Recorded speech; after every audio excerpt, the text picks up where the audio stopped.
Hello friends, welcome to Automart. ఈరోజు మేము ముందుకు తీసుకొచ్చాము చెవ్రోలెట్ బీట్ ఎల్ఎస్.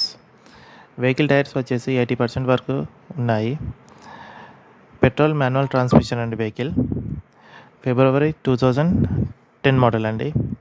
49,000 కిలోమీటర్లు తిరిగింది. చాలా ఎక్సలెంట్ కండిషన్ ఉంది వెహికల్. సింగిల్ ఓనర్ అండి వెహికల్.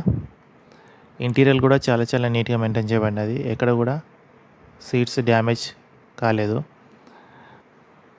మీరు స్క్రీన్లో చూసినట్టు వెహికల్ సేమ్ అలాగనే ఉంటుంది జెన్యున్గా. ఇన్సూరెన్స్ ఎక్స్పైర్ అయిపోయింది వెహికల్ది. ఇంటీరియర్ చాలా అద్భుతంగా నీట్గా మెయింటైన్ చేయబడినది. ఫిట్నెస్ వచ్చేసి వెహికల్ 2030 వరకు ఉంది. ఒకవేళ మీకు ఇంట్రెస్ట్ ఉన్నట్లయితే కింద నంబర్ డిస్క్రిప్షన్లో పెడతాను, కాంటాక్ట్ చేయగలరు. ఎక్కడ కూడా రస్టింగ్, డెంటింగ్, స్క్రాచెస్ అనేది లేదు. వెహికల్ చాలా జెన్యున్గా ఉంది. స్క్రీన్లో ఉన్నట్టు వెహికల్ అలాగనే ఉంటుంది. ఒకవేళ మీకు ఇంట్రెస్ట్ ఉంటే కాంటాక్ట్ చేయగలరు. ఇంత కూడా రస్ట్ అనేది ఉండదు, స్క్రాచెస్ ఉండదు, వెహికల్ డెంటింగ్ అనేది ఉండదు. చాలా అద్భుతంగా ఉంది vehicle. Single owner, excellent condition అండి ఇది. Thank you for watching.